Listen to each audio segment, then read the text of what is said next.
Thank you, Olga, for the introduction. And it is indeed a true honor for me to be here today, especially considering the previous speakers and who had given Toronto annual Ukrainian Famine lectures before me. And before I proceed, I'd like to thank Frank Sisson, Marta Bazuk, and the whole team of the Holodomor Research and Education Consortium. And Marta described what they do. They do far more than that, and they are successful, and their work is outstanding indeed. And I'm privileged here to be here for another reason. I'm presenting here in safety. Most Ukrainians are not in the same position. They risk their lives every day by staying in Ukraine, by resisting the full-scale invasion. And even if they flee their homes, they face uncertainty. Their usual lives, or life as they know it, has been taken away from them. And in fact, thousands lost their lives already. And of course, parallels with the famine of 1932-33 and upheaval and devastation it brought are unescapable. During the 1932-33 famine, the Holodomor, the vast majority could not leave the Ukrainian Socialist Soviet Republic. They did not have support of the West. Their voices were silenced. But today, I would like to talk about similarities between the current war and the Holodomor. And I argue, and I hope you would agree with me by the end of this lecture, that history of the Holodomor explains the nature of this war, and placing the Holodomor within wider historical context of Ukrainian history reveals that the current war did not start in February, it did not start in 2014, it did not start with the Holodomor in 1932, or even 10 years prior after October Revolution, when Bolsheviks launched full-scale invasion once again. I would argue that it starts pretty much after 1654, with the massacre of Baturin, or the sack of Baturin in 1708, when we have reprisal against the town which associated with the Cossacks and sub-center of power. And it characterizes relations, this war, today and back then, between Ukraine and Moscow more generally. And here I'm turning to Lyudmila Hrynevich's discourse of imperial relations between Moscow and Ukraine, which could be summarized by the Latin formula of divide et impera, so divide and rule, as an imperial sense of that word.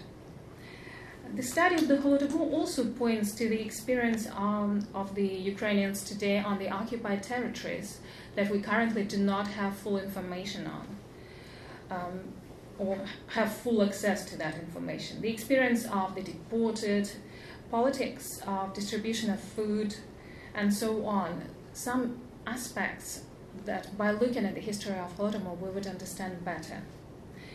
Just as the certain phenomena in the current war points to previously absent questions in the study of the Holodomor, and Olga already mentioned me writing an article on sexual violence. Yes, for instance, sexual violence, because even 2 years ago, I never come across anything on sexual violence during collectivization, which you would think that sexual violence always accompanies mass violence. But we know in the current war it has been instrumentalized as from the position of power, which sexual violence always is. And since 2014, when I first met Olga and went to the archives, and these seminars were conducive to asking these questions, I come across a lot of evidence, reports on sexual violence during collectivization and the famine. There were reports on genital mutilation, survival prostitution, rape. Everything was there. And of course, in the survivor testimonies, we rarely come across such testimonies or accounts of sexual violence, and there are many reasons for that, because many survivors at the time of the Holodomor, they were children, and they were either too traumatized to remember such things, or they were too young to remember and understand what was happening. For example, accounts of child saying, but my aunt or my mother was given a job at the canteen, at the collective farm canteen, but such jobs, they were lifelines for many families, and they were not given randomly. As evidence shows, usually these women were given these jobs because they were related to the family of local officials or perpetrators, or they were in relationships with these perpetrators that would give, through connections, would give them, they would secure such jobs. But also because when survivor testimonies were recorded, these questions were not asked. And also communist leaders themselves, with the unlikely exception of Zatonsky, who was an advocate for the victims and said we should put serial offenders on, make show trials for serial offenders, and that would legitimize Soviet rule in the eyes of the peasants, that we actually punish somebody for these heinous crimes. They all avoid this subject. They all downplay the significance of it. But Soviet Ukrainian novels, and in my dissertation, for example, I look at discrepancies between archival evidence and novels, poetry, and plays. So early Soviet Ukrainian novel on collectivization, on the class war in the countryside, it's rich in details, and some details is actually shocking to see that sexual violence did exist. And I'm sure there are even more parallels and more avenues that the study of the war today, for example, offers us, casts what was happening during the Holodomor. And I'm sure many of you already drew parallels between the Holodomor and the current war. I will touch upon them briefly before spending more time on the perpetrators and how I classify them and why they are important for our understanding of Ukrainian society today, Soviet history, and Ukrainian history more generally. And it also sheds light on why collaboration, however minimal today during the war in Ukraine, is possible, and why these poignant, heinous crimes are being committed, how it's possible. So, in my research, I follow men, women, and sometimes adolescents who facilitated the policies that led to the famine on the ground. And so it's a formidable opportunity for me to share with you my findings. And why I would argue impunity with which the Holodomor was committed or perpetrated on the ground, it shaped the society. Because in novels and oral memory, sometimes perpetrators receive poetic justice or divine interventions and they're punished for their crimes. But in reality, it was quite the opposite. They retained their positions of power as headmasters of schools, teachers of history, heads of village councils, or chairman of the collective farms. They stayed there.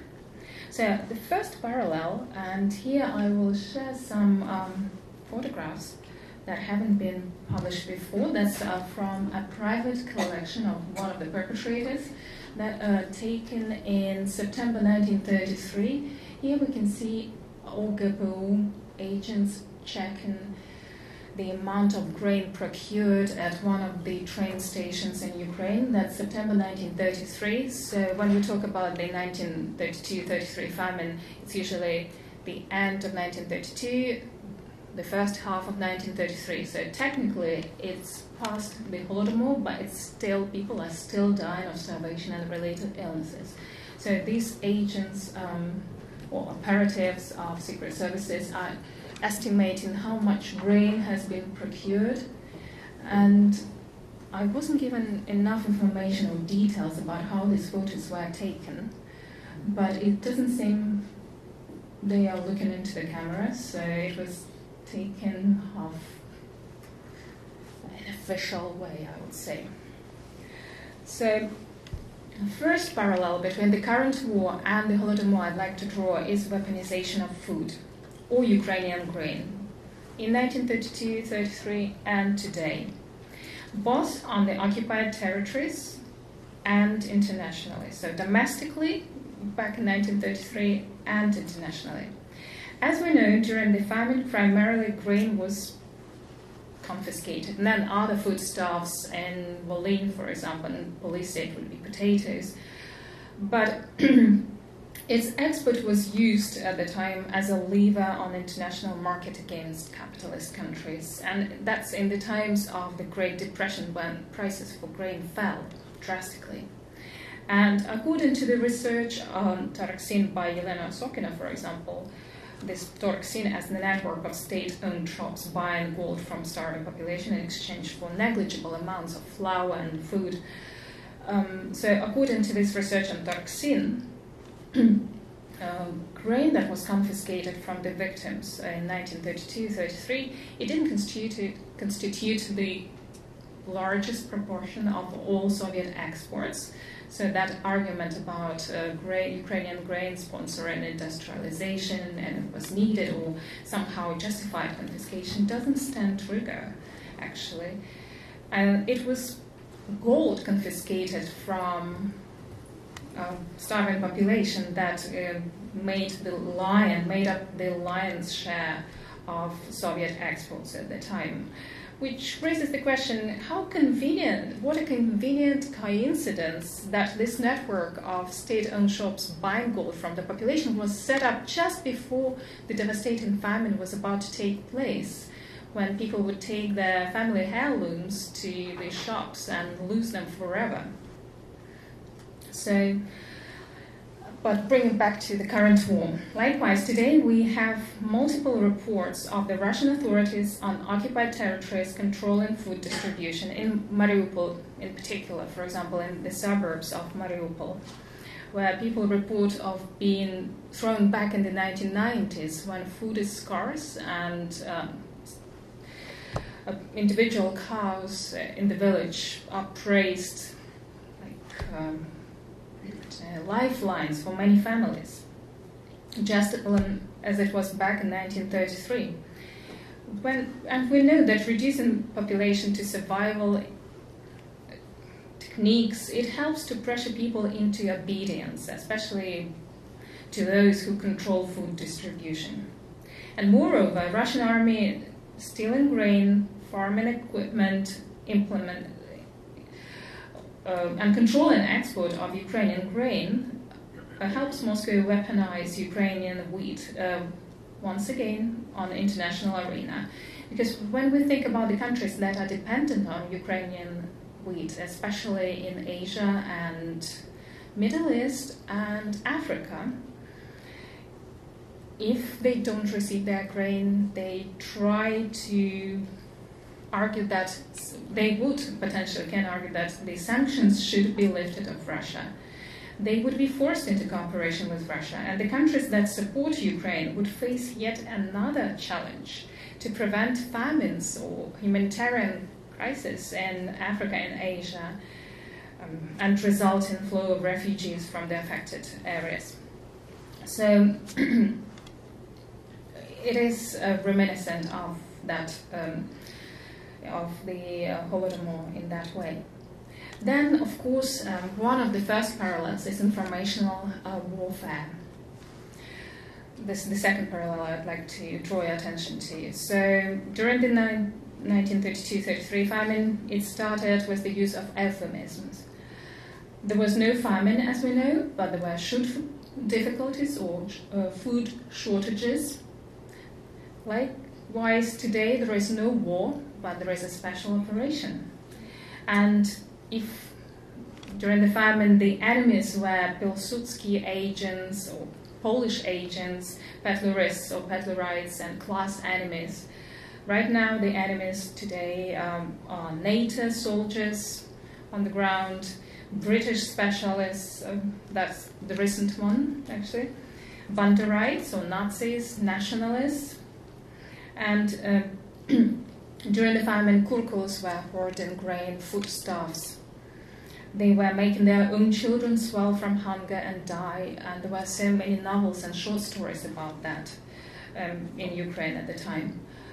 as well as in media, district newspapers. There were reports of Kurkuls doing that on purpose, and there are underground sieves of wheat and hoarded grain. And likewise today, Ukraine is militarized, and Ukrainian nationalists are bombing their own cities and towns, which results in death of civilian population. And we have a similar narrative, this surreal, virtual reality really being created.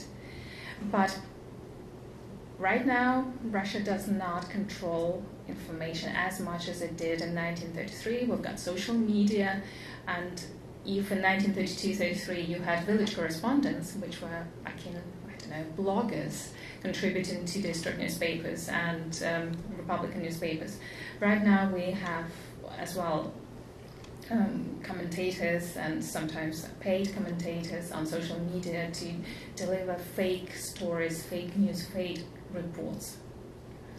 And during the Holodomor, there was a large number, this is again turning to international dimension of this parallel between the war and the Holodomor. There was a large number of foreign fellow travelers, journalists, politicians, what I would call today celebrities, writers, including Pulitzer-winning Walter Duranty, Simon and Beatrice Webb, Edouard Herriot from France, and Bernard Shaw, which is still celebrated writer, playwright. For example, Bernard Shaw, he actively campaigned against the reports on the famine as the slander to the Manchester Guardian in 1933, and he justified Soviet terror in one of his plays in the same year. What is common between all of them is that they overlook Ukrainians. They saw them as a collateral damage, cost, resources, but certainly not as human rights or human beings with human rights and the right to live as one of them. And there are many voices today on the far left and far right, and I'm getting political here, but in the West, that they are critical of the Western policies on Ukraine. They accuse the West of escalation, casting doubts on the reports from Ukraine, providing weapons to Ukraine, saying that that leads to the war. I'm talking about some British politicians as well. And some even cast it out on Ukraine as a state. Some focus on Ukrainian far-right movements, and others call for Ukraine to compromise and negotiate. Once again, they overlook Ukrainians, their choices in the elections, their fight, their resistance. So it's similar to how Ukrainians starving to death in 1933-32 were overlooked in the past, and how they are being overlooked today by such fellow travelers, I would call them. And when we talk about negotiations, we know what happens to the treaties signed with Russia. Most recently, Budapest Memorandum.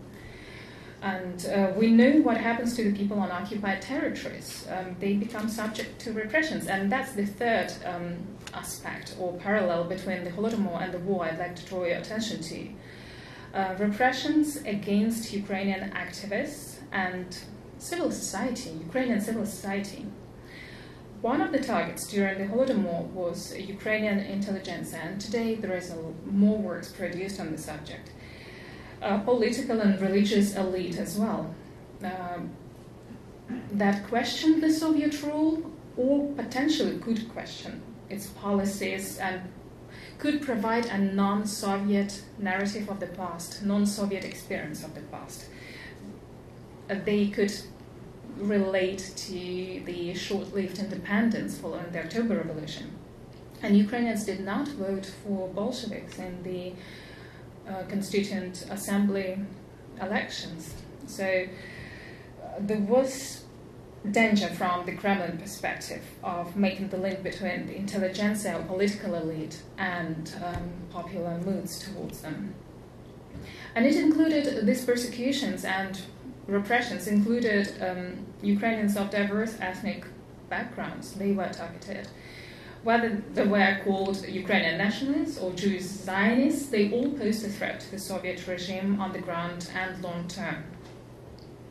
And the most striking examples would be the show trials, for example, the SVU in 1930 against Ukrainian intelligentsia, political and religious elite.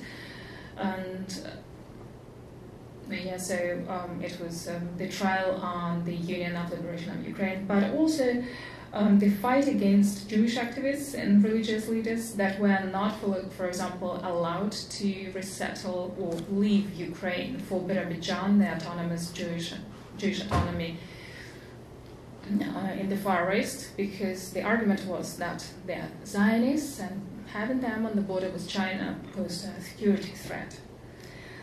So if you were a Zionist and not Zionist, and obviously euphemistically speaking, so you were also persecuted. And of course, this persecution, it's not only individual persecution, it also targeted the society, non-Soviet society, and we have both archival and memoir evidence that point that the Holodomor destroyed shtetl. It destroyed Ukrainian traditional community, religious life, tradition, rights, calendar, obviously depriving people of their property, memorials, familial, that I mentioned, heirlooms, for example, the jewelry. This effectively obliterated any difference between collective farmers in Ukraine and anywhere else in the Soviet Union, if you think about what constitutes your identity. Where you live, how you dress, what you consume, like materiality of your life. It was destroyed because, increasingly people were studying the same Russian language at schools. They were singing the same, reading the same literature, the same songs, the same pretty much everything, same material culture, same collective farms, same barns. Everything was pretty much becoming Soviet. And their diet changed. What they grew on the vegetable plots changed. What they grew in the orchards changed. Everything changed, really. And the reports from the occupied and liberated territories today, they point to a similar pattern. Activists are targeted. Anyone with links to Ukrainian armed forces or NGOs or active in any way in your support of Ukrainian state, you would be targeted. People are being kidnapped, tortured, killed, deported, and today memorials to the Holodomor on the occupied territories, they are being destroyed as well, along with museums and other cultural heritage sites. And this brings me to the question of collaboration and rank and file perpetrators, because if, for example, activists are targeted, somebody has to make a list. Just like during collectivization, somebody had to make a list locally in the village who would be dekulakized, who would be deported to Siberia or the north. And that comes from a local knowledge. And this is where I'd like to talk a little in more detail about perpetrators on the ground. Here you can see a group of perpetrators in Voznesensk village, if I'm not mistaken, in Odessa province. Now it's Mykolaiv province. We only know about them, and this is one of the few photos from the actual acts of perpetration searches. Because some of these perpetrators went on trial for anti-Soviet agitation later on in 1934. So, as you can see, it was in winter, and that's 1932-33 grain procurement campaign in winter time. And you can see also the man on the right who is sitting on the fines, holding metal prod, metal stick with which they were piercing the ground, soft ground, potentially identifying the places where the people were hiding their foodstuffs. So to cast them as perpetrators, to qualify them as perpetrators, I have to define what policies they were involved in facilitating. So what constituted facilitation of the famine. So I identified seven 7 general policies or activities they were involved in on the ground. So first you have to remove food or grain from the collective or individual farmers, and everything that has been given them for their work, because they were not paid money at the collective farms, as we know. So everything was taken away. Then you had to search if they had hidden anything in their homesteads, so houses. You had to search, and these brigades, usually the brigades here in the photo you can see such a large group of people, but usually the brigades would constitute on average 4 to 5 people, both male and female, but usually males. But then if you removed, then you searched, you had to make sure people did not have, apart from grain or other procurement cultures, you had to make sure they did not have anything else to eat, because obviously bread doesn't constitute everything you eat. You can have dry fruit, vegetables, and so on. So for that, so from November 1932, if they failed to procure enough grain, for example, from a collective farmer, they would take something instead, and that would be meat procurement. And usually it was, in reality, it was taken the cow way, which would be devastating for the farmer's family. So then again, if you don't have food at home, you would try to get it elsewhere, for example, in a storehouse or warehouse or barn or the fields indeed. So the leaders thought of that. So there was a law from the 7th of August 1932 for pilfering. So if you were found in the fields, pilfering or gleaning, you would be persecuted. Also at the market, you can get food at the market. So commerce in food was banned until the grain procurement quotas met, and tada, they were never met because they were unrealistic and they were lowered about 3 times and never met anyway these targets for grain procurement that were imposed on the Ukrainian Republic in July 1932. So people would try to escape, and you had to prevent them from leaving their villages. So train travel for peasants was restricted. You had to get a passport to leave your village, but some people obviously fled, but majority of people farmers did not travel. And here you can see the photo. It's all from the same collection from Odessa province. Oblast. This is exactly where these hidden provisions were found and dug up. So there are barrels with what looks sugar beets or beets were found, and so there are witnesses, the man in charge, and the man who was digging it out. And also there was another measure, which was blacklisting of collective farms, villages and entire districts, indeed, from November 1932. So you remove everything you can cook food with, and including matches, kerosene, salt, and everything was taken away from those villages.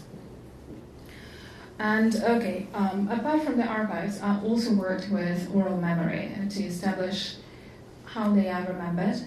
And because in 2007, 2008, there was a big collection of survivor testimonies published in Ukraine using the same question over and over again. For example, in Poltava province alone, I could go through 200 testimonies, and they were all following this questionnaire. And a number of questions were related to the perpetrators. And so you could identify immediately the average size of the brigade, the composition of the brigade, search brigade, and who these people were, what they did, what their motivation, according to the survivors, was. And so that's just to touch upon methodology. So institutions that were involved based on archival evidence as well as testimonies, it included and compromised quite a lot of people. And we are talking about, to start 4 million people in Ukraine alone, you have to have hundreds of thousands of people on the ground to facilitate that. And security services alone, or militia or police, is not enough to facilitate that policy. So you have party and Soviet officials, you have obviously the security services, police, army, party members, because party members not necessarily held positions of power, but they were expected to participate. Collective farmers, activists, yeah. Teachers, Komsomol and pioneers, they were guarding the fields in summer 1933, and we are talking about 500,000 of them actually in the fields. So Aviahim, which was militarized organization for the youth, and numerically it's 22,000 people also guarding the fields, so peasants, farmers could not access anything in the fields when the new harvest was coming in summer 1933. Then you have party plenipotentiaries like students, workers who came from the cities, so 25,000 to help grain procurement, trade unions, workers, committees for non-wealthy peasants, motor tractor stations, and prosecutions. So pretty much a lot of people were on the ground doing that. And why it is important for our understanding of the society and why today it is possible. Well, as I said, a lot of people were involved, and some of them later became really prominent, I would say Soviet celebrities. Here you can see Stahanovite Maria Demchenko, who is it drills? Just a pepper, but yeah, perfect. It's back. So later she became a celebrated poster girl for collectivization and for transformation of the countryside and agriculture. But at the time, here she's a young girl in 1934-35 meeting Stalin in person, and they had built a rapport between them as well. But in 1970s, for example, she produced a memoir in which she described in detail how she was involved in searches of ordinary farmers in her village in 1932-33, and how people were not happy with her, setting the dogs on her, and how she used these metal prods to find where they were hiding food. And she expressed no remorse whatsoever. But other Stahanovites, and you see here Pasha Angelina, the first female tractor driver on the left, wearing a beret. Actually, she showed no remorse either. But here in the middle, in color photo, which is, I don't know, a tabloid equivalent of People's Magazine or Hello,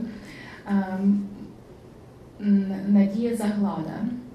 She's an old lady in 1962, but that was during the thaw, so Khrushchev's thaw, and she could speak more freely about her experiences. And what she said is that she regrets the pace or the speed with which they transformed the countryside, that people were overlooked, and she used a similar term to describe it.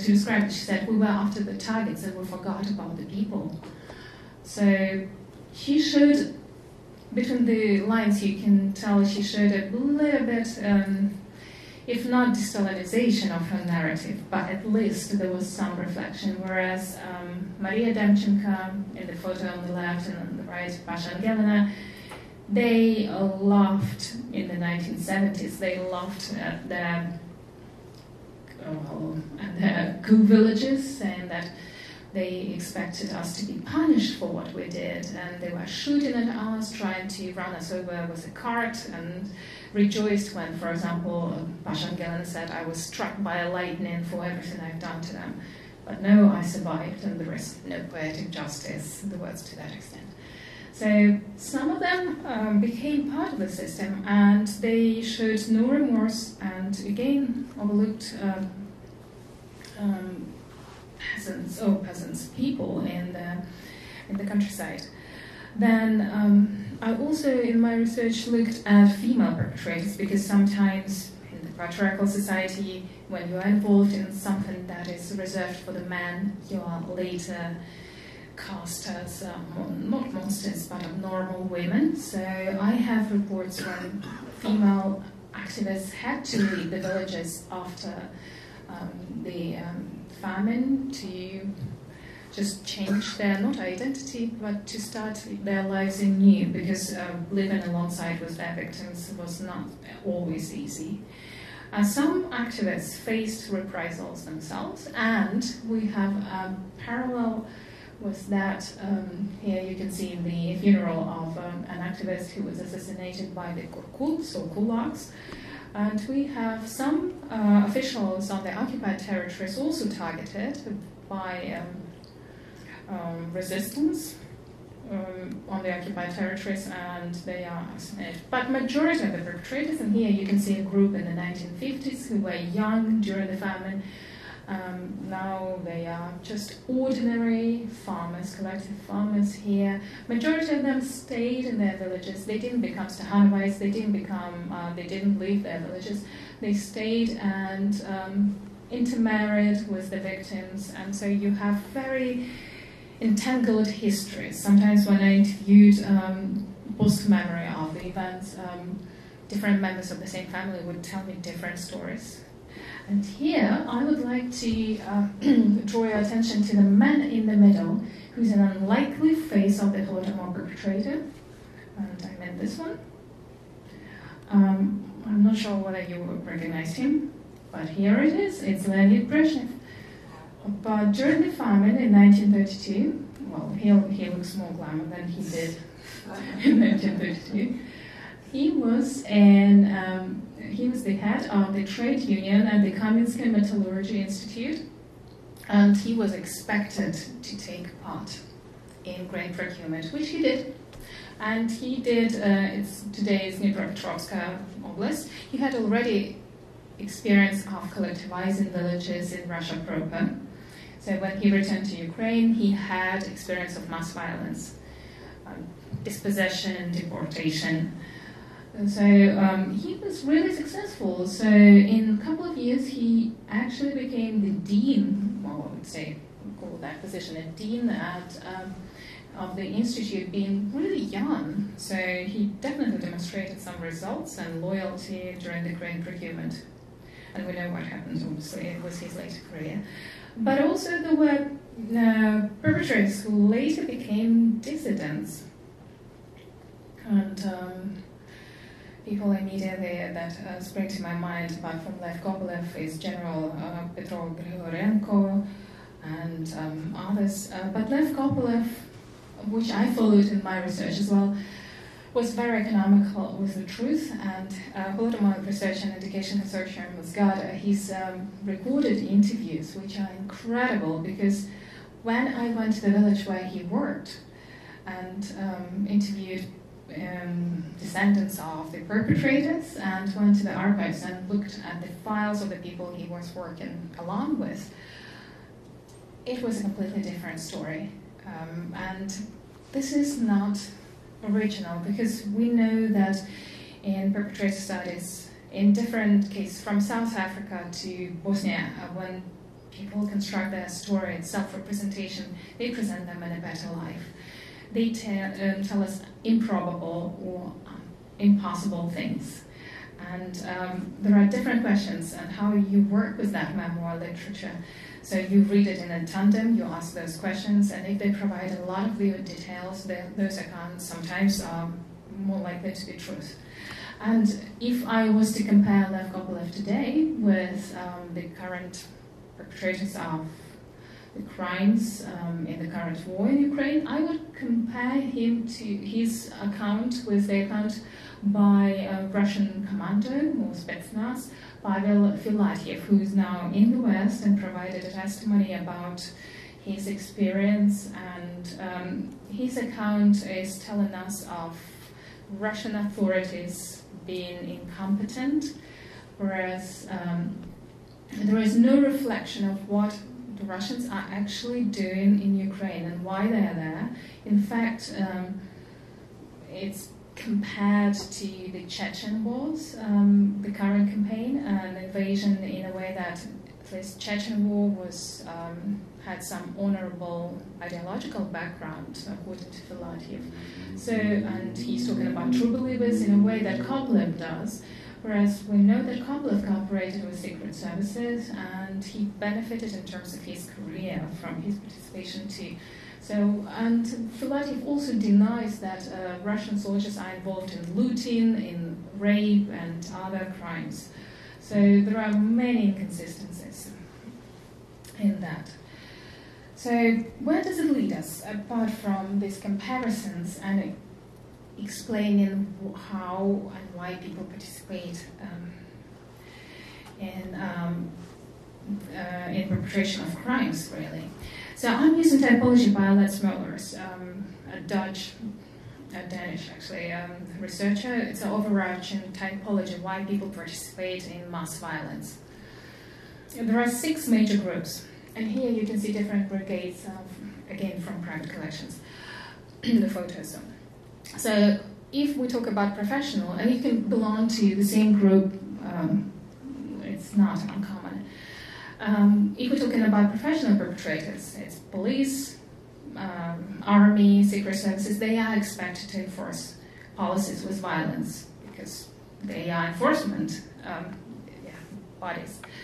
So these are professionals, but in my work I concentrate on the 5 groups below: profiteer and carrierists, they are called. So people who profit from their participation in one way or another. Whether to send your children to study to the cities, escape the village and its brutality, or whether it's to settle scores with your neighbors and get their coat or get their embroidered shirt you always wanted. So there are different cases, and sometimes they are not short of Shakespearean plots when somebody would get rid of their love rival, and it did happen during the Holodomor as well.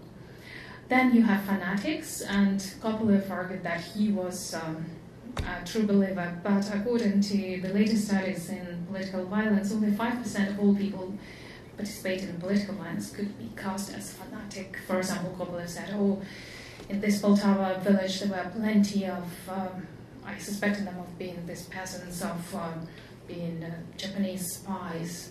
It's like, well, Poltava is far away from the border and far, far away from the Japan, and illiterate peasants you were detaining, I don't think they had any intelligence Japanese secret services would benefit from.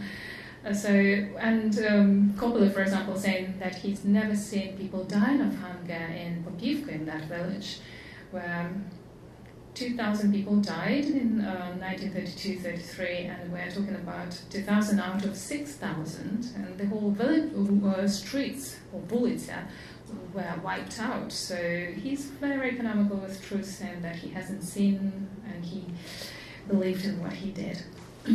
Anyway, there are sadists and criminals. Again, they are the minority, but they are quite vocal, and they are quite crucial in instigating violence and getting everyone else accustomed.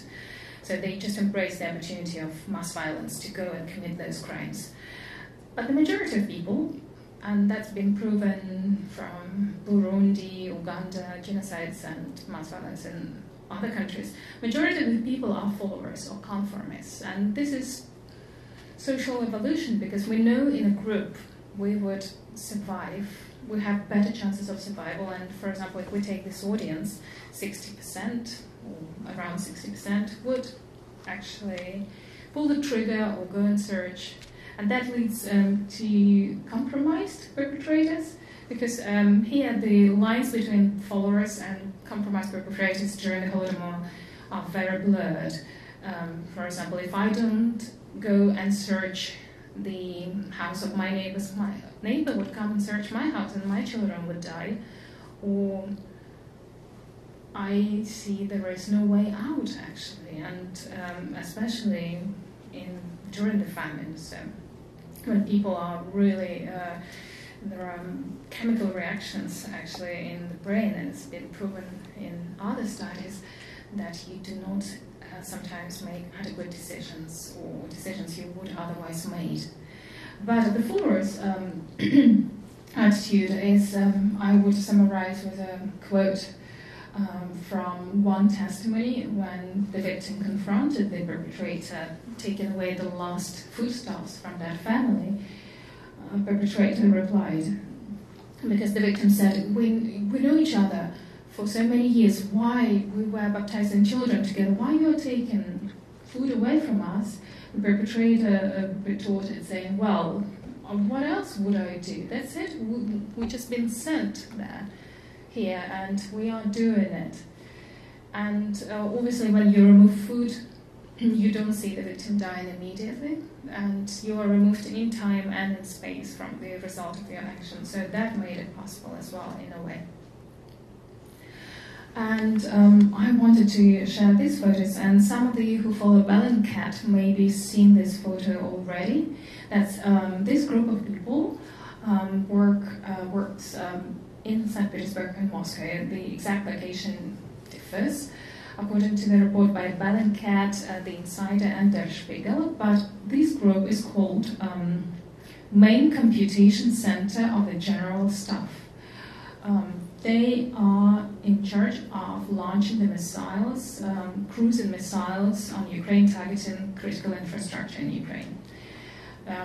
Most of them have, not all, actually all of them have background in IT, and there is a married couple among them as well, and they had until Bellingcat's investigation, they had social profiles. They were ordinary people, not monsters, not sadists, not ideological participants necessarily, and as General Grigorenko said, sometimes it's easier to blame on ideology because it's very convenient to say I was also brainwashed by propaganda, because it's easier to do that.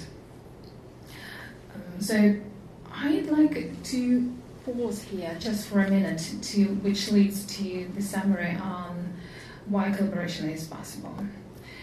During the famine, Ukrainian officials actively resisted grain procurement, and that leads to the question, why don't they say no, actually? Why they go ahead with the orders?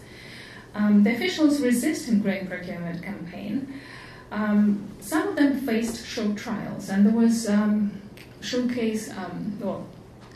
trial of Orikhiv district officials. But let's be clear here. The chance of death from a firing squad for disobeying the orders to procure grain as a district official, in Orikhiv, for example, as well, nobody was executed. But if you take 27,000 people arrested in connection with grain procurement campaign who were not efficient enough or left food behind for consumption, just like Orikhiv district, the chance of being executed was less than 1%, 0.6 to be exact, which pales in comparison with the experience of the victims. If you got food removed, you're most likely, your chances of not surviving is far more than 1%. So in Orikhiv, which was, and sometimes used by historians to show that everybody disagreeing were executed or repressed, I looked into the case of Orikhiv and other cases like that. They did not go to prison. According to Soviet media, they did, but they did not. They were just relocated to similar positions in Russia. So they had to move out of Ukraine, but they retained their salaries, their families followed, and after a couple of years they returned to Ukrainian Republic, and were given positions. Like one became director of a power station, so similar positions. They didn't lose much. But there was a message. This what might happen to you if you disobey. And this is the fear that we can see during the current war in Ukraine today, within Russian Federation, when targeted repression, it's not mass repression currently, is definitely sending the message and just encouraging this fear that something might happen to you if you disobey. But also, I don't have Orikhiv district officials' photos. When they disobeyed to grain procurement in August and September, they did not have the hindsight knowledge that there will be a devastating famine, but they could understand what was happening and that the orders they are given would lead to the famine within the famine, what is now called by historians. But they did not know that there would be repercussions for disobeying the orders, but they still did disobey the orders. And when grain procurement targets were leveraged down on Ukraine in July 1932, some district officials, actually 30%, 11 out of 44, 95%, at the party conference, they said, look, we can't do that. We should not procure, we should not agree on these targets. But obviously the targets were approved, their concerns were dismissed. But what I'm trying to say here, that there was some agency. People said no. People handed their party tickets. And there are many reports by the secret services that in August, when these targets were disseminated down to the district and the village level, there was dissent. Obviously, it was eliminated later on. But there was some agency. And as well as plenipotentiaries that are sent to help grain procurement in the countryside, about 30 to 40% of them left or deserted their deployments because they could not face the conditions or the nature of work they were doing. So some people had the audacity to say no. And likewise, by the end of October 2022, currently in the current war in Ukraine, we have 4,500 cases of collaboration according to the General Prosecution Office in Ukraine, out of many thousands of people who said no to collaborate with the Russian authorities. And I mentioned that some of them are assassinated, those who collaborate. And collaboration is not only on the state bureaucracy level, but also in education. I mentioned teachers in the Holodomor, and we have a similar collaboration there in education too. During collectivization, teachers were expected to provide, put the list together to be decolonized, take part in searches, and provide intelligence on so-called hoarding of grain, and also, more importantly and foremost, assist in making new Soviet generation of children through education. And today we have reports from the occupied territories that not all teachers chose to collaborate, but those who did choose to collaborate, they are providing similar services to the occupation of to Russian authorities. So they're teaching history of Russia, they report on the students, they denied the Holodomor, and the Spartan repeats. So, to conclude, I believe these parallels between the perpetrators and why people participate and their experience of the war is going to shape next generation of Russians and Ukrainians, but in a different way. I believe that Russians are still operating within the imperial discourse, which means they regard people as, I'm not generalizing over all Russians, but those who are involved and as implicated subjects or perpetrators in the current war in Ukraine, they regard people and themselves as resources. So when they, in social media, when they discuss people being sent to Ukraine, they do not question the very idea of them being sent there. They accept the fact as a given, which means the value of human life still remains very low. And the fact that the war continues, goes on for almost 9 months now, the full-scale invasion, of course, it means it's not Putin's war. Neither the Holodomor was Stalin's war, and Stalin pursuing collectivization, even if Putin might perceive it as his personal war. After all, when it comes to the launch of the offensive, collectivization, or be it a full-scale invasion, it takes the executive decision of one person at the very top. But let's make no mistake, it is not Putin's war. neither it was Stalin's invention. It is about subduing, what Olga mentioned, subduing Ukraine, controlling Ukraine. And Putin and Stalin, they do operate within this discourse of the empire, and it needs to control its colonies, even if the colonies don't see themselves as colonies anymore. And when something goes wrong, just like with Stalin, and resistance, fierce resistance, Ukrainian put up to collectivization in 1930, because most of the uprisings and resistance and protests were taking place in Ukraine at the time, proportionally and numerically as well. What do you do then? And what do you do when your invasion is not going to according to the plan? First, you deny it's not going according to the plan, and Stalin and Putin are very similar in that respect. Stalin said, yes, collectivization is going ahead and nothing is going to stop it. It's a given fact. This is the reality. And we know that when, to appease a little bit, there was a Dizzy with Success article in which Stalin blamed on people on the ground.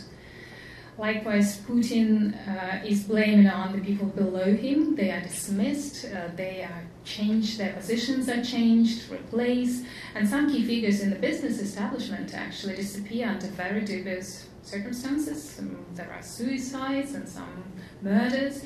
So you can see that similar way in how it is unfolding. So that leads to the question of agency between why Ukrainians, for example, do resist and why this war continues. Obviously, it's not just Putin's war, but Russia's war.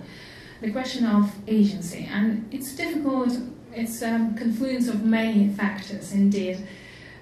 It comes with education, critical thinking, but I think the key here right now, at least it seems to me at this moment in time, maybe I will change my opinion later, is that Ukrainians are no longer operate within, well, some people of course do, but they do not operate within this imperial discourse. They have experience, 30 years experience as an independent country, democratic country, where elections actually change somebody who's at the top, or mass protests, remove autocrats from the office. Whereas in Russia, we do not observe anything of the kind throughout history. There is no historical precedent. So you operate within what you know. And that explains that why some officials on district and village levels chose not to take part in grain procurement, despite being exposed to the same levels of propaganda as in Russia, despite the fear of losing their jobs and rations, and amid the fact, despite ideological convictions, while others followed orders, and of course we know that majority did follow orders, so 60% are followers, because otherwise the famine wouldn't have been possible. Yeah, I'd like to also mention that seeing this agency in Ukraine, not overlooking and understanding that history does not need to repeat itself, even if the war does, is the least we can do as academics, as observers, as participants, as well as to share that knowledge with you and with other people. And on that, I would like to thank you for your attention. Thank you.